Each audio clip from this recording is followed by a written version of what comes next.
नमस्ते। हम नूतन कर पूरा मिथिलावासी के गोर लगे छी। अखन एक होली के गीत है जो सुनू केहन लागे जरूर कह। रंग घोरू ने रंग घोरू नए प्रिय मिथिला के गोरिया।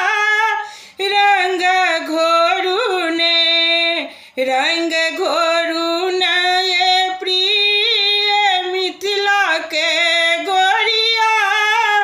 रंग घोरू ने मिथिला के